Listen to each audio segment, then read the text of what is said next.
가난은 인생을 송두리째 바꿔놓기도 합니다. 박태수의 삶도 그랬지요. 어린 나이에 가족과 헤어져 남의 집 머슴으로 살아가야 했던 소년의 이야기입니다. 최신의 대문은 늘 무거웠습니다. 아침 해가 뜨기도 전에 일어나 그 무거운 대문을 열고 마당을 쓸고 물을 길어오는 일이 13살 박태수의 일상이었죠. 손에는 늘 굳은 살이 박혀 있었고 겨울이면 터진 손가락 마디에서 피가 맺히기도 했습니다. 태수야, 물동이 더 가져와. 빨리 움직여. 최 씨 아주머니의 고함 소리가 마당을 가득 채우면 태수는 어깨를 움츠리며 우물가로 달려갔습니다. 등 뒤로 최신의 아들 영호의 비웃음이 따라오곤 했어요. 같은 또래였지만 영호는 학교에 다니고 깨끗한 옷을 입었습니다. 태수는 영호의 헌 옷을 물려 입었지요. 나중에 나도 학교에 갈 수 있을까요? 어느 날 태수가 조심스레 최 씨 어른에게 물었습니다. 내 놈이 뭔 공부냐? 머슴은 머슴일이나 제대로 해. 그 말에 태수의 가슴 속에 무언가 깊이 박혔어요. 밤이면 허름한 방에 누워 별을 보며 다짐했습니다. 언젠가는 이곳을 떠나리라. 언젠가는. 학교 앞을 지날 때면 담장 너머로 아이들의 웃음소리가 들려왔습니다. 태수는 가끔 담장 틈으로 교실을 들여다보았지요. 까만 칠판에 하얀 글씨들, 책상에 앉아 연필을 쥐고 있는 아이들이 그렇게 부러울 수가 없었어요. 동네 아이들은 태수를 볼 때마다 놀리곤 했습니다. 야, 너는 사람도 아니야. 최신의 머슴이잖아. 영호가 친구들 앞에서 큰 소리로 외치면 다른 아이들도 따라 웃었지요. 손대지 마. 너는 우리랑 노는 거 아냐? 어느 여름날 태수가 냇가에서 아이들이 노는 모습을 보다가 다가갔을 때 영호의 친구 중 하나가 말했습니다. 태수의 마음에 또 한 번 상처가 났어요. 하지만 눈물은 보이지 않았습니다. 이미 울 만큼 울었거든요. 밤이면 태수는 글자를 배우려고 노력했습니다. 최신의 아들 영호의 책을 몰래 빌려 달빛 아래서 한 글자씩 외웠지요. 까마득히 먼 꿈처럼 느껴졌지만 태수는 포기하지 않았어요. 언젠가는 이 굴레에서 벗어날 수 있을 거라고 믿었으니까요. 세월은 흘러 태수는 18이 되었습니다. 5해 동안 최신의 집에서 온갖 일을 하며 자랐지요. 그러던 어느 날 태수는 결심했습니다. 더 이상 머슴살이를 하지 않겠다고. 자신의 인생을 찾아 떠나겠다고요. 저 서울로 떠나려고 합니다. 최 씨 어른은 코웃음을 쳤습니다. 내가 서울에서 뭘 할 수 있겠냐? 글도 제대로 모르는 놈이. 하지만 태수의 눈빛은 달라져 있었어요. 머슴살이를 하는 동안 배운 것이 있다면 그것은 바로 인내였습니다. 고통을 참는 법, 치욕을 견디는 법, 그리고 그 모든 것을 삼키고도 앞으로 나아가는 법이었지요. 인생의 가장 어두운 순간을 지나온 태수는 이제 새로운 시작을 꿈꾸고 있었습니다. 서울이라는 큰 도시에서 자신의 운명을 개척하기 위해 첫 발걸음을 내디디려 했어요. 머슴살이에서 벗어나는 그 순간 태수의 눈에는 두려움보다 희망이 더 크게 빛나고 있었습니다. 떠나는 아침, 태수는 가방 하나 달랑 들고 최신의 대문을 나섰습니다. 돌아보지 않았어요. 뒤에 남겨두는 것은 굴욕과 상처뿐이었으니까요. 앞으로 향한 발걸음은 무거우면서도 가벼웠습니다. 두려움과 기대가 뒤섞인 채로 말이죠. 서울은 태수가 상상했던 것보다 훨씬 컸습니다. 높은 건물들과 끝없이 흘러가는 사람들 사이에서 그는 한낱 모래알 같은 존재였지요. 처음 며칠은 역 근처 골목에서 노숙하며 일자리를 찾아 헤맸습니다. 그를 잘 모르니 취직은 쉽지 않았어요. 일할 사람, 공장 일할 사람. 다행히 청계천 주변에서 사람을 모집하는 곳이 있었습니다. 태수는 주저없이 손을 들었지요. 그렇게 시작된 공장 생활은 머슴살이보다 나을 것이 없었습니다. 새벽부터 밤늦게까지 쉴 새 없이 돌아가는 기계 소리 속에서 하루하루를 버텼어요. 손은 기름때로 까맣게 물들었고 잠자리는 공장 구석에 마련된 좁은 다락방이었습니다. 하지만 태수에겐 한 가지 다른 점이 있었습니다. 이곳에선 아무도 그를 머슴이라 부르지 않았어요. 그저 일꾼 중 하나였을 뿐이죠. 그것만으로도 태수에겐 위안이 되었습니다. 야, 저기 문방구에서 책 좀 사와. 어느 날 공장장이 심부름을 시켰습니다. 태수는 문방구에 들어서며 눈을 크게 떴어요. 각종 책과 공책, 연필들이 진열되어 있었습니다. 마치 보물창고에 들어온 것 같았지요. 무슨 책을 찾으세요? 주인 아저씨의 물음에 태수는 머뭇거리다 용기를 내어 물었습니다. 혹시 글자를 배울 수 있는 책이 있을까요?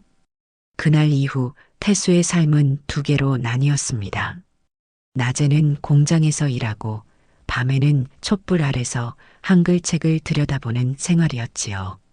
처음엔 한 글자 한 글자 더듬더듬 읽었습니다.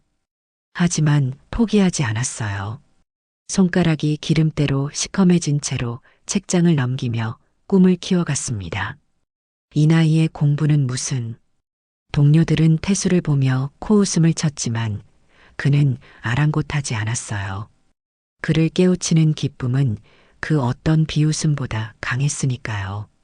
한글을 마스터한 태수는 산수, 역사, 과학으로 영역을 넓혀갔습니다. 공장 일이 끝나면 야학을 찾아다니며 배움의 갈증을 채웠지요. 태수 씨, 자네는 왜 그렇게 열심히 공부하나? 야학 선생님이 물었을 때 태수는 잠시 생각에 잠겼다가 대답했습니다. 제 운명을 바꾸고 싶습니다. 남들이 정해준 길이 아닌 제가 선택한 길을 걷고 싶어요. 22, 태수는 검정고시에 도전했습니다. 낮에는 여전히 공장에서 일하고 밤에는 촛불 아래서 책과 씨름했어요. 첫 도전은 실패였습니다.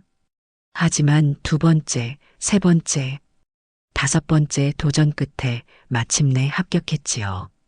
그 합격 통지서를 받아들었을 때 태수의 눈에는 눈물이 고였습니다.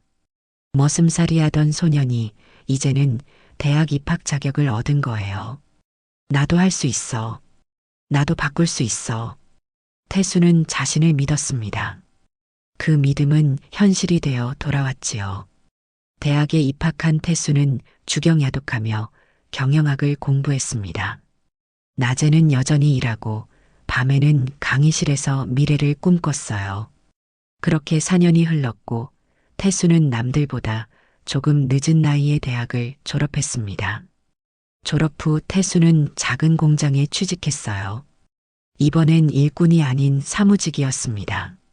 밤낮으로 일하며 경험을 쌓았지요. 그리고 마침내 35, 태수는 자신의 작은 사업체를 시작했습니다. 실패와 성공을 거듭하며 한 걸음씩 앞으로 나아갔어요. 그렇게 세월이 흘러 이제 태수는 75세, 대기업의 회장이 되어 있었습니다. 세월은 화살처럼 빠르게 지나갔습니다.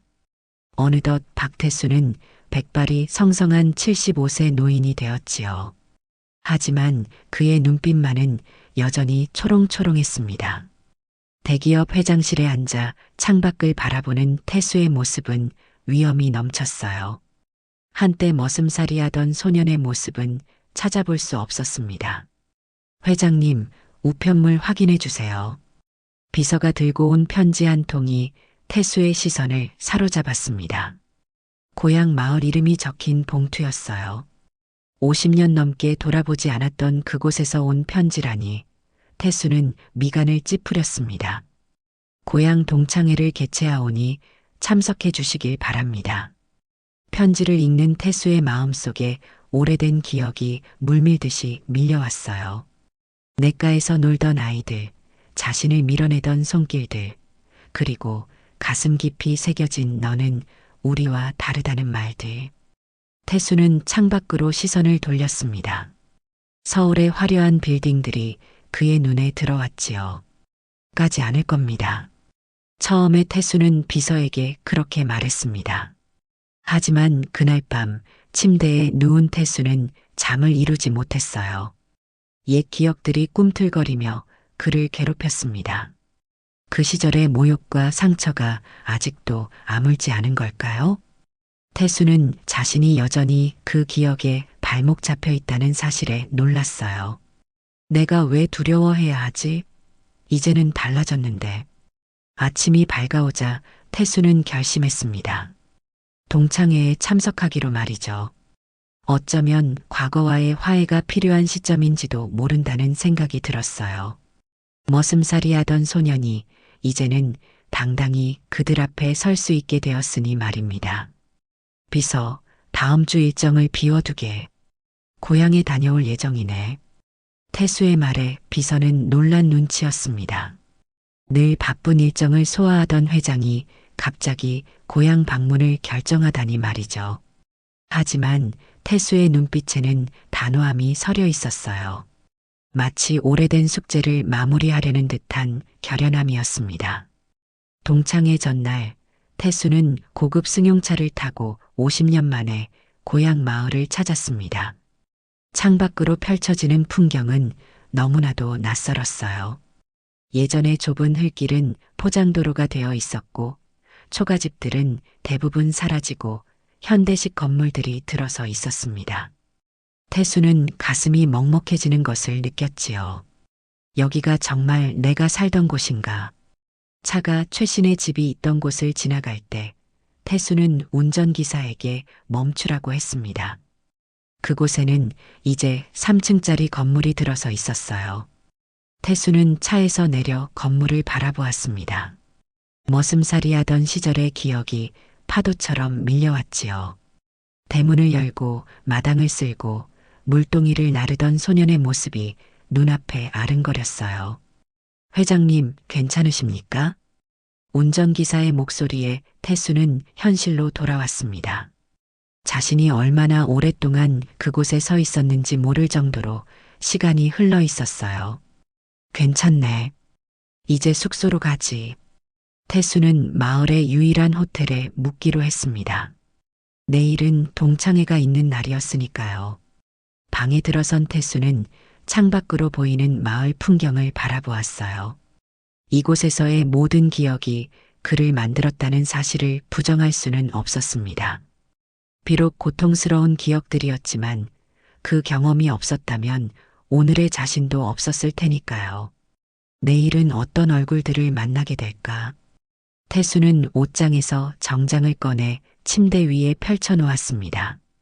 최고급 맞춤 양복이었지요. 머슴살이하던 시절에는 상상조차 할 수 없었던 값비싼 옷이었어요. 그 옆에 시계와 넥타이핀을 놓으며 태수는 내일 있을 만남을 위한 마음의 준비를 했습니다. 침대에 누워 눈을 감자 태수의 머릿속에는 옛 친구들의 얼굴이 하나둘 떠올랐어요.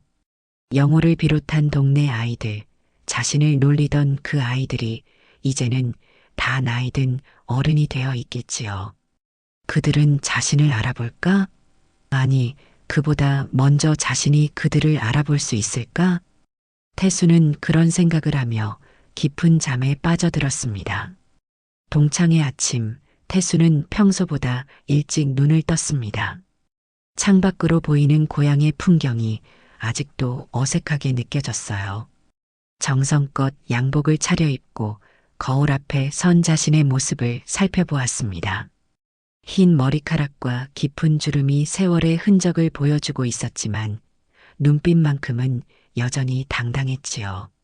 준비는 끝났군. 태수는 깊은 숨을 들이마셨습니다.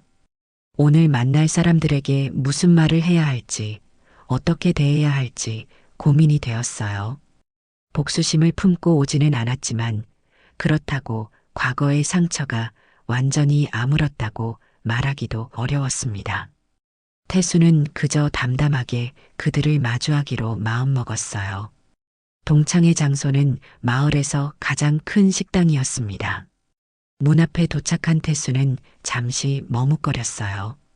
문득 과거의 기억이 스쳐 지나갔습니다. 언젠가 이 식당 앞을 지나가다 친구들이 모여 있는 것을 보고 다가갔을 때 그들이 자신을 외면했던 일이 생각났지요. 그때는 얼마나 서러웠던가. 들어가 볼까? 태수는 깊은 숨을 들이마시고 문을 열었습니다. 식당 안에는 이미 여러 사람들이 모여 있었어요. 하얀 머리, 주름진 얼굴들. 한눈에 봐도 자신과 비슷한 연배의 사람들이었습니다. 태수가 들어서자 몇몇 시선이 그에게 쏠렸지만 아무도 알아보지 못하는 눈치였어요. 저기, 혹시 이곳이 동창의 장소 맞나요? 태수가 조심스레 물었습니다. 가까이 있던 노인 하나가 태수를 위아래로 훑어보더니 대답했어요. 맞습니다만, 어르신은 누구시죠? 태수는 살짝 미소를 지었습니다. 저는 박태수입니다. 순간 식당 안이 조용해졌어요. 모두의 시선이 태수에게 쏠렸습니다. 누군가가 안경을 고쳤으며 태수를 자세히 들여다보았지요. 박태수라고? 혹시 그 최신의 집에서 말을 채 끝내기도 전에 다른 이가 끼어들었습니다. 설마 그 머슴살이 하던 태수 말이냐? 태수는 담담하게 고개를 끄덕였어요. 그렇습니다. 50년 전에 이 마을을 떠났지요. 순간 식당 안이 술렁이기 시작했습니다. 모두가 놀란 눈으로 태수를 바라보았어요. 최신의 집 아들이었던 영호가 천천히 자리에서 일어나 태수에게 다가왔습니다. 흰 머리에 굽은 허리, 그러나 눈매만큼은 예전 그대로였지요. 너, 정말 태수냐? 영호의 목소리에는 믿기지 않는다는 감정이 묻어 있었습니다. 태수는 조용히 웃으며 고개를 끄덕였어요. 그래, 영호야. 오랜만이구나. 영호는 태수의 옷차림과 풍기는 분위기에 압도된 듯 했습니다. 옛날에 초라했던 머슴 소년의 모습은 온데간데 없이 지금의 태수는 당당한 성공인의 모습이었으니까요. 야, 너 대체 어떻게 된 거야? 이렇게 달라져서. 태수는 잠시 침묵했습니다. 50년이라는 세월을 어떻게 몇 마디 말로 설명할 수 있을까요? 그저 미소를 지을 뿐이었어요. 앉아서 이야기하지 않겠나? 태수의 제안에 모두가 자리에 앉았습니다. 처음에 어색함이 흐르는 가운데 태수는 간단히 자신의 이야기를 들려주었어요. 서울로 떠나 공장에서 일하며 공부한 일, 대학을 졸업하고 사업을 시작한 일, 그리고 지금은 대기업의 회장이 된 일까지. 믿어지지가 않는구먼. 누군가가 중얼거렸습니다. 태수의 이야기를 들으며 모두의 표정이 묘하게 변해갔어요.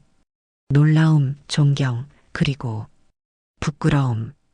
그들의 눈빛 속에서 태수는 과거의 기억들이 되살아나는 것을 느꼈습니다. 사실 우리가 너한테 너무 못되게 굴었잖아. 한 친구가 조심스레 입을 열었어요. 태수는 그 말에 담담하게 대답했습니다. 어릴 땐 다들 철이 없었지. 난 다 지난 일이라고 생각하는데. 하지만 태수의 말과는 달리 친구들의 표정은 점점 무거워졌습니다. 특히 영호의 눈에는 복잡한 감정이 서려 있었어요. 한때 머슴이라고 무시했던 소년이 이제는 누구보다 성공한 인물이 되어 돌아온 것이니까요.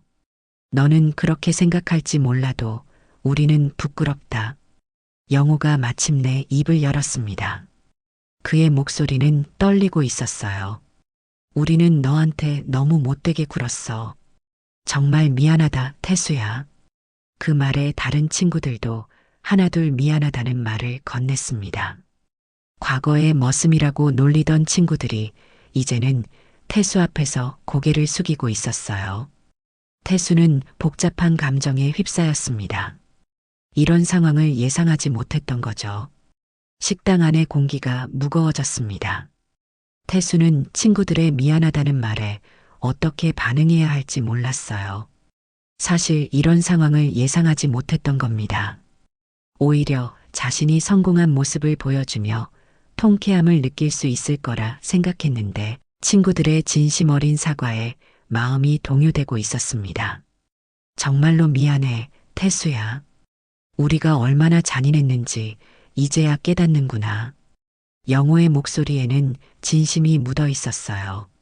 그의 얼굴에는 세월의 흔적과 함께 후회의 그림자가 짙게 드리워져 있었지요. 다른 친구들도 비슷한 표정이었습니다. 누군가는 눈물을 훔치기도 했어요. 내가 이렇게 성공할 줄 알았으면 우리도 그렇게 대하지 않았을 거야. 또 다른 친구가 말했습니다. 태수는 그 말에 미소를 지었어요. 그들의 후회가 자신의 성공 때문만은 아니길 바랐으니까요. 그럼 내가 성공하지 못했다면 여전히 미안하다는 말을 하지 않았을 텐가? 태수의 질문에 식당 안이 다시 조용해졌습니다. 친구들은 서로 눈치를 보다가 한 명이 솔직하게 대답했어요. 아마도 그랬을지도 모르지. 사람이란 성공한 자 앞에서는 겸손해지기 마련이니까. 하지만 지금 우리의 미안함은 진심이야. 단지 내가 성공해서가 아니라 우리가 얼마나 잘못된 행동을 했는지 깨달았기 때문이지. 태수는 그 말에 고개를 끄덕였습니다. 진실된 반성이 느껴졌어요. 과거의 상처가 아직 완전히 아물지는 않았지만 이런 식의 만남이 치유의 시작이 될 수도 있겠다는 생각이 들었지요. 우리가 그렇게 괴롭혔는데 넌 우리를 용서할 수 있겠냐? 영호가 조심스레 물었습니다. 그의 눈에는 불안함이 서려 있었어요. 태수는 잠시 생각에 잠겼습니다. 용서라. 쉽지 않은 단어였지요. 어린 시절의 상처는 깊었으니까요. 하지만 그 상처를 품고 살아온 것도 사실이었습니다. 솔직히 말하자면 처음에는 너희를 미워했어. 태수가 입을 열었습니다. 친구들의 얼굴이 굳어졌어요. 태수는 천천히 말을 이어갔습니다. 서울에 가서도 한동안은 악몽을 꿨지. 너희가 나를 놀리고 무시하는 악몽 말이야. 그 기억들이 나를 괴롭혔어. 식당 안의 공기가 더욱 무거워졌습니다. 친구들은 고개를 숙인 채 태수의 말에 귀를 기울였어요. 하지만 시간이 지나면서 깨달았어. 그 아픔이 오히려 나를 단단하게 만들었다는 걸. 남들보다 더 열심히 살게 만든 원동력이 되었다는 걸. 태수의 말에 친구들이 고개를 들었습니다. 그들의 눈에는 놀라움이 서려 있었어요. 사실 너희가 나를 그렇게 대해줘서 더 이를 악물고 성공하고 싶었는지도 몰라. 언젠가 당당하게 고향에 돌아와 너희 앞에 서고 싶었으니까. 태수는 담담하게 말했습니다. 그의 목소리에는 원망보다는 깨달음이 묻어 있었어요. 그래서 우리를 용서하는 거야? 누군가가 조심스레 물었습니다. 태수는 미소를 지었어요. 용서라기보다는 이해하게 됐다고 해야 할까? 너희도 어린 시절이었고 그때는 그런 게 잘못인 줄 몰랐을 테니까. 태수의 말에 친구들의 표정이 조금씩 밝아졌습니다. 하지만 영호만큼은 여전히 무거운 표정이었어요. 그가 조용히 입을 열었습니다. 내가 가장 심했잖아. 우리 집에서 머슴살이 하던 널 매일 놀리고 무시하고 심지어 다른 애들한테도 너를 괴롭히라고 부추겼어. 영호의 목소리는 떨리고 있었습니다. 그의 눈에는 눈물이 고여 있었어요. 영호야, 너도 어렸잖아. 게다가 그건 내 잘못만은 아니었어. 어른들이 만들어 놓은 환경이었으니까.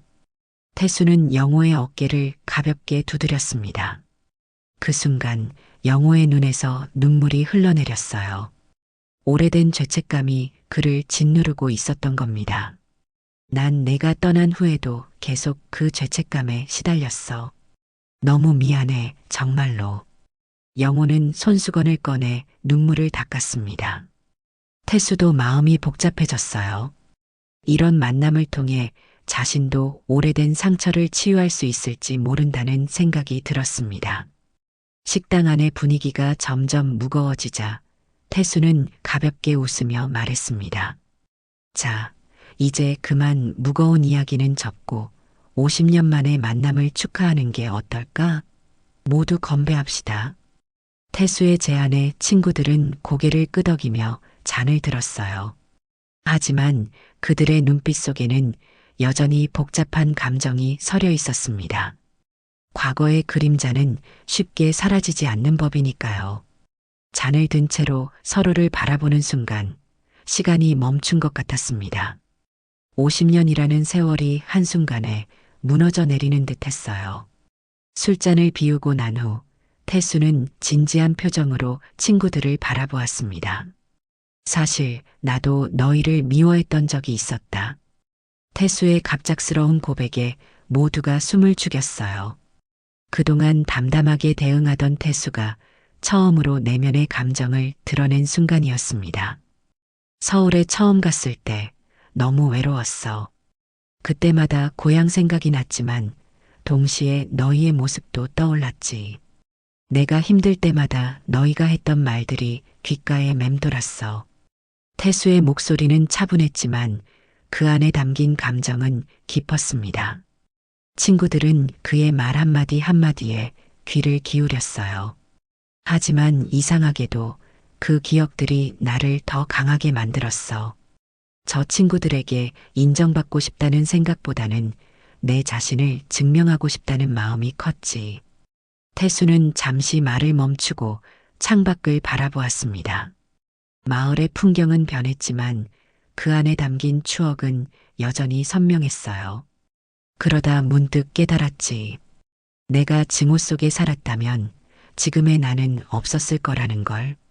미움이 아닌 그것을 딛고 일어서는 힘이 중요하다는 사실을. 태수의 말에 식당 안이 조용해졌습니다. 누군가의 훌쩍이는 소리만 간간히 들려왔어요. 영호가 떨리는 목소리로 물었습니다. 그럼 정말 우리를 용서한 거야? 태수는 환하게 웃으며 대답했습니다.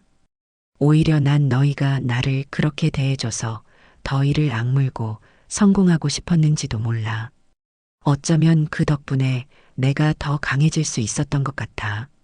태수의 말에 친구들은 놀란 표정을 지었습니다. 그들이 평생 죄책감으로 여겼던 일을 태수는 성장의 발판으로 삼았다니 이해하기 어려웠을 테니까요. 하지만 그렇다고 해서 너희 행동이 옳았다는 건 아니야. 다만 그런 경험이 오히려 내게 도움이 됐다는 거지. 태수는 진심을 담아 말했습니다. 그의 눈빛에는 어떤 원망도 남아있지 않았어요. 오히려 평온함이 깃들어 있었지요. 우리는 너무 어렸어. 누군가가 중얼거렸습니다. 태수는 고개를 끄덕였어요. 그래, 우리 모두 어렸지. 그리고 이제는 모두 늙었고, 이 나이에 과거의 일을 붙잡고 있을 이유가 없잖아. 태수의 말에 친구들의 표정이 조금씩 밝아졌습니다. 마치 오래된 짐을 내려놓은 듯한 홀가분함이 느껴졌어요. 영호가 조심스레 자리에서 일어나 태수에게 다가왔습니다. 태수야, 50년이 지났지만 정말 미안하다는 말을 하고 싶었어. 그동안 많이 후회했어. 영호의 눈에는 진심이 담겨 있었습니다. 태수는 그를 바라보며 미소 지었어요. 알아, 영호야. 너도 그렇게 살아온 세월이 쉽지 않았을 거야. 태수는 영호의 어깨를 감싸 안았습니다. 그 순간 50년 동안 쌓여온 벽이 무너지는 소리가 들리는 것 같았어요. 다른 친구들도 하나둘 일어나 태수에게 다가왔습니다. 누군가는 눈물을 흘리기도 했고 누군가는 태수의 손을 꼭 잡기도 했지요. 너는 머슴이 아니라 우리 중에서 가장 위대한 사람이 됐다. 한 친구가 진심을 담아 말했습니다. 다른 친구도 덧붙였어요. 그때 우리가 널 무시했지만 지금은 우리가 너를 존경해야 해. 태수는 쑥스러운 듯 웃었습니다. 사실 그가 원했던 건 존경이 아니라 그저 동등한 친구로서의 관계였으니까요. 과거는 과거일 뿐이야. 우리는 이제 그저 오랜 친구들이라고 생각하자. 태수의 말에 모두가 고개를 끄덕였습니다. 무거웠던 분위기가 점점 밝아지기 시작했어요. 누군가가 옛날 이야기를 꺼내자 다른 친구들도 하나둘 추억을 나누기 시작했습니다. 학창 시절의 재미있는 일화들, 선생님들에 대한 기억, 마을의 변화. 시간이 흐를수록 대화는 더욱 활기를 띠었지요. 태수도 자신의 이야기를 들려주었습니다. 서울에서의 힘들었던 시절, 학업과 일을 병행하며 겪은 어려움, 그리고 사업을 시작하면서 있었던 우여곡절까지. 친구들은 태수의 이야기를 들으며 감탄과 존경의 눈빛을 보냈어요. 내가 그렇게 고생했을 줄은 몰랐어. 한 친구가 말했습니다. 태수는 미소를 지었어요. 모두가 각자의 삶에서 고생하며 살아왔을 거야. 나만 특별한 건 아니지. 태수의 겸손한 말에 친구들은 더욱 그를 인정하는 눈치였습니다. 과거의 머슴이라고 무시했던 소년이 이제는 그들보다 더 넓은 마음을 가진 사람이 되어 있었으니까요. 시간이 흐르면서 동창회의 분위기는 완전히 달라졌습니다. 처음의 어색함과 무거움은 사라지고 오랜 친구들이 재회한 기쁨만 남았어요. 태수는 그 모습을 바라보며 묘한 감정에 사로잡혔습니다. 50년 동안 상상해왔던 만남과는 다른 모습이었지만 오히려 더 의미 있는 시간이 되고 있었으니까요. 밤이 깊어갔습니다. 동창회는 예상보다 훨씬 늦게까지 이어졌어요. 술자리가 무르익으면서 친구들 사이의 대화는 더욱 솔직해졌습니다. 태수는 자신이 이곳에 돌아온 것이 생각보다 의미 있는 선택이었다는 것을 실감하고 있었어요. 태수야, 사실 너 떠난 후에 우리끼리 많이 얘기했었어. 영호가 술잔을 기울이며 말했습니다. 태수는 고개를 돌려 그를 바라보았어요. 어떤 얘기를? 내가 갑자기 떠났을 때 우리가 얼마나 너한테 못되게 굴었는지 이야기했지. 특히 나는 많이 후회했어. 영호의 목소리에는 오래된 아픔이 묻어 있었습니다. 술 기운이 돌았는지 그의 눈가가 붉어져 있었어요. 우리 아버지가 너희 집안 사정이 어려워서 널 머슴으로 데려온 거였는데 난 그걸 알면서도 널 무시했으니까. 태수는 잠시 생각에 잠겼습니다. 머슴이라는 단어는 이제 그에게 더 이상 상처가 되지 않았어요. 오히려 그 시절이 자신을 만든 중요한 시간이었다는 생각이 들었습니다. 영호야, 그건 내 잘못이 아니었어. 우리는 그저 그런 시대에 살았던 거지. 태수의 말에 영호는 고개를 들었습니다. 그의 눈에는 놀라움이 서려 있었어요. 너는 정말 대단한 사람이야. 내가 너였다면 절대 용서하지 못했을 거야. 태수는 미소를 지었습니다. 용서는 상대방을 위한 것이 아니라 자신을 위한 거라는 걸 나이 들면서 깨달았어. 미움을 안고 살기에는 인생이 너무 짧다는 것도 말이야. 태수의 말에 자리에 있던 친구들이 감탄했습니다. 누군가는 감동에 젖어 눈물을 훔치기도 했어요. 그들 모두 태수의 넓은 마음씨에 진심으로 감동하고 있었습니다. 태수야, 솔직히 말해봐. 그때 우리 때문에 정말 힘들었지? 또 다른 친구가 물었습니다. 태수는 잠시 침묵했다가 천천히 대답했어요. 사실 많이 외로웠어. 같은 나이인데도 너희와 나는 다른 세계에 살고 있는 것 같았으니까. 밤에 혼자 누워서 울기도 많이 했지. 태수의 솔직한 고백에 친구들은 더 깊은 죄책감을 느꼈습니다. 하지만 태수는 웃으며 말을 이었어요. 그렇지만 그 경험이 없었다면 지금의 나도 없었을 거야. 어쩌면 그때의 상처가 나를 더 단단하게 만들었는지도 모르지. 태수의 말에 깊은 침묵이 흘렀습니다. 그의 깊은 통찰력에 모두가 감동한 듯 했어요. 영호가 갑자기 자리에서 일어나 술병을 들었습니다. 오늘은 정말 특별한 날이야. 우리 50년 만에 진짜 친구가 된 것 같아. 영호의 말에 모두가 잔을 들었습니다. 태수도 함께 일어섰어요. 서로의 눈을 바라보며 술잔을 부딪히는 순간 50년의 간극이 완전히 사라진 것 같았습니다. 그런데 태수야, 넌 가족은 어떻게 됐어? 누군가 조심스레 물었습니다. 태수는 미소를 지었어요. 아내와 함께 살고 있어. 아들 둘, 딸 하나에 이제는 손주들까지 있지. 모두들 잘 지내고 있어. 와, 정말 복받은 인생이구나. 친구의 말에 태수는 고개를 끄덕였습니다. 하지만 그의 눈에는 잠시 그늘이 드리웠어요. 부모님은 일찍 돌아가셨어. 어머니는 내가 서울에 가고 얼마 안 되어서, 아버지는 내가 대학을 졸업하던 해에. 태수의 목소리가 잠시 떨렸습니다. 가족 이야기는 여전히 그에게 아픈 기억이었나 봅니다. 친구들은 그의 손을 위로하듯 잡아주었어요. 그래도 부모님이 내가 성공하는 모습을 보셨으면 정말 자랑스러워 하셨을 거야. 영호의 말에 태수는 미소를 지었습니다. 그랬으면 좋았겠지. 시간이 흐를수록 대화는 더욱 깊어졌습니다. 서로의 인생 이야기, 실패와 성공, 기쁨과 슬픔을 나누었어요.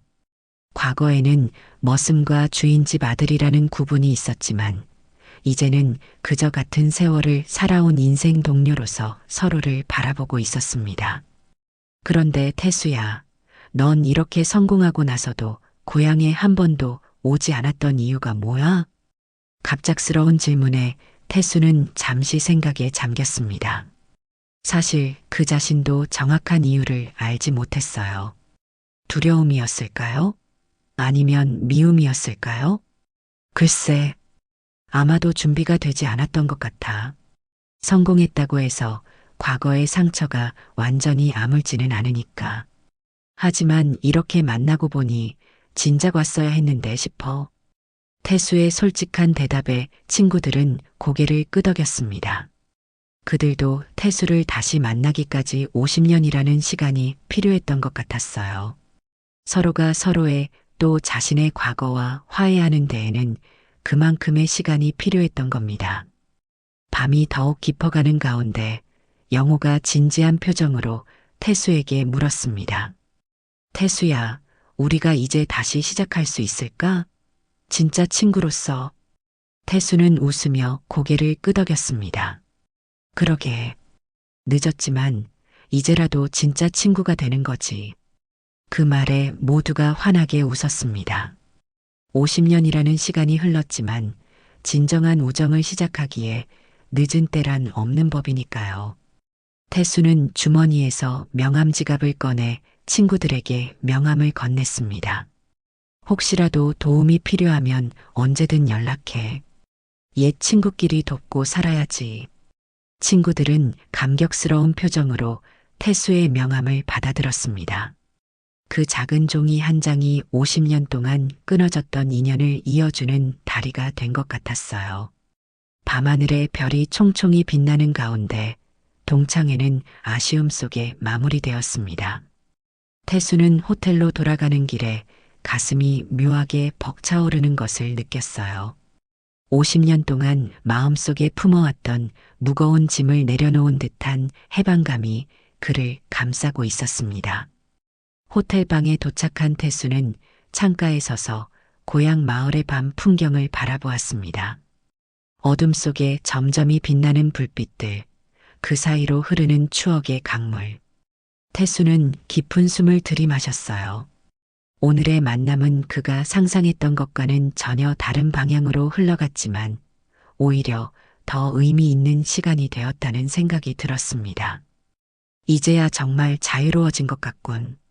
태수는 중얼거렸습니다. 과거의 상처와 미움을 안고 살았던 시간들이 오늘을 계기로 완전히 치유된 것 같았어요. 친구들을 향한 미움도, 자신을 향한 미움도 모두 내려놓을 수 있게 되었습니다. 다음 날 아침 태수는 일찍 일어나 마을을 산책하기로 했어요.